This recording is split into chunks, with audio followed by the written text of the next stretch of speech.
You are currently on tour with your debut album, Royal Blood, and which became the fastest-selling rock album in the UK. Congratulations! And tonight you are playing in Italy for the first time ever. So, how does it feel? And what do you expect from the Italian audience? Feels good. Last time we were here, we had to cancel the show because we weren't feeling too well. So it's nice to come back and do it properly. And tonight is the night where Royal Blood and Italy come together. Finally, we are very happy. Okay. Okay, in the past 2 years, everything happened in your life. You played major festivals all around the world, you supported Arctic Monkeys, you won every kind of award and been praised by everyone, critics, audience, and your colleagues too. So, this is crazy. How did you manage to deal with it and also to get accustomed to it? And which was the biggest satisfaction so far? It's funny really, because I don't think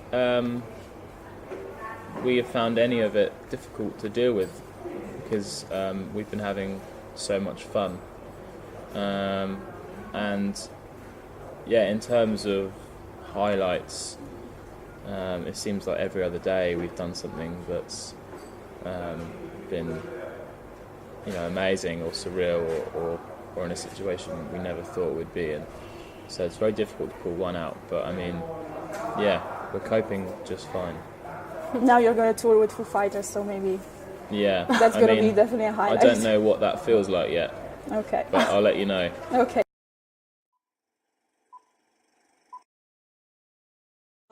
Okay, so Tento Skeleton is your current single, but it is already the 5th single from this album. So what are the criteria that led to these 5 choices, and which was the song that was the most difficult to write, to compose, or just to finish, I think we didn't really plan the full 5 singles in that order, or even which ones they were going to be. Every time we released the next single, it was based upon really how the previous one was being received. So it was very clear that we wanted Out of the Black to be the first one in the UK, and then that led to I guess feeling like we had trust to show other tunes. So it was really a bit it was improvised really. There wasn't really a grand plan, which is very common with our band. We like to just do things as they happen to us. And the most difficult song? Probably 10-Ton Skeleton. Why? Yeah. It's a lot of the other songs on the record came together very quickly, but that one was rewritten lots and lots of times and re-recorded a few times, and just didn't really click as quick as the others. Your album has been praised basically as a loud, pure, and high-quality rock and roll manifesto. So, where did you get the inspiration from, and who were the major influences during the creative process? I think during the creative process and the recording process, we weren't really feeding off any of our inspirations, because I think at that point your inspirations are already in your blood. They're already in the way you play and the way you think about music. So it wasn't like, we weren't constantly referring to our influences. If anything, we'd probably actually forgotten about them entirely, and we were focusing on being influenced by each other and making sure that when we were writing or recording, we were feeding off what each other were doing, rather than putting on a Nirvana record. Both started playing at a very young age and experimented a lot before deciding to be a two-piece rock band. So, which are the advantages and limits of two people that have to work and sound as four? It's difficult really, because I think that it's hard to know what your advantages and disadvantages are when you're this far down the road playing in a band with just two people. It's a bit like an only child trying to imagine what it's like having loads of brothers and sisters. But I think that and I think every band that plays with two people will tell you this, that there's a really interesting limit to doing it that way. I think a lot of music and songwriting is actually about what you don't do, and with a two-piece it just means instead of choosing not to do it, it's just that you can't do it. So it forces you down a very creative path, personally. But yeah, we also just enjoy playing with just the two of us anyway, so I think even if it sounded bad, I think we would have continued doing it anyway. Do you have a name of a musician that you will include in your band? Jimi Hendrix.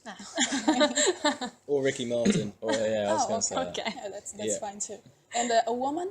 Is there a woman? Woman, Shakira. yeah, maybe Shakira. I love Shakira. Yeah. Okay. If you're Well- watching Shakira, I'm single. She's married. So very Bad good news.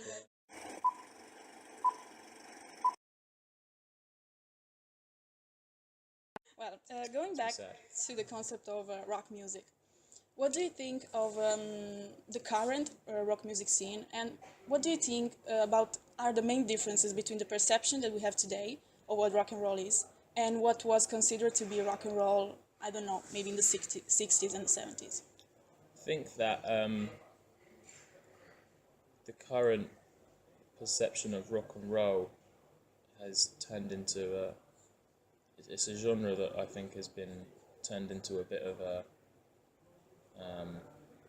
cartoon almost. It's almost become a parody of itself because I just think it's been so generalised that really it can come in all sorts of forms, not just the cheesy CD you'd get free with a newspaper or off a stand in the airport of like rock classics, you know, with the hands on the front like that. Like to me it's so much more than that. It's a feeling you get when you play and when you listen, and that can be presented in many ways. And I think that in the prime time, perhaps around the 70s, it wasn't being done because people weren't trying to be cool. They were just trying to write good songs, and it just so happened that the way they did that was by playing things really loud and really hard and with loads of energy and with lots of aggression. And I think that that's all we're trying to do really. We're not trying to revive anything or jump on the bandwagon of rock and roll. We just want to play really well and write really good songs and have fun while we're doing it, which is why we're not playing jazz.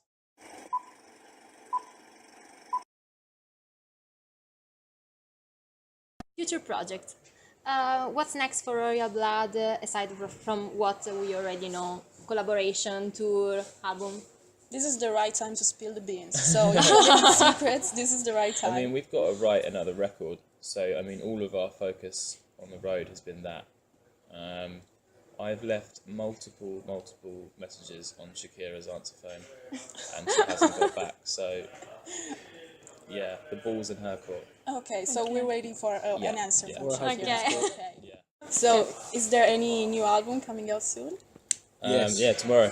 Yes. Tomorrow? Yeah. Oh, okay. We are the first one to know that. Yeah, right? yeah. Okay. Actually, I don't think it comes out in Italy till maybe next year. Oh, But it why? comes out Yeah.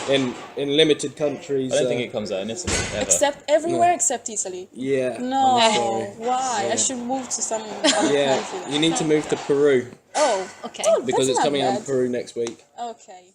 Now we want to do a little game to test your knowledge about Italy. You ready? Do you accept the challenge? Yes. So, if you go to the bar and order one caffè corretto, what do you get? Espresso with liquor, espresso with milk, espresso with Coca-Cola.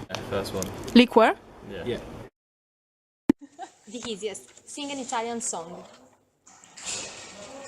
Or just name it. But if you only name it, you get half of the point. So, you gotta sing it. Amore. How does that go? I feel like racist singing that because I'm gonna do it in like a really stupid.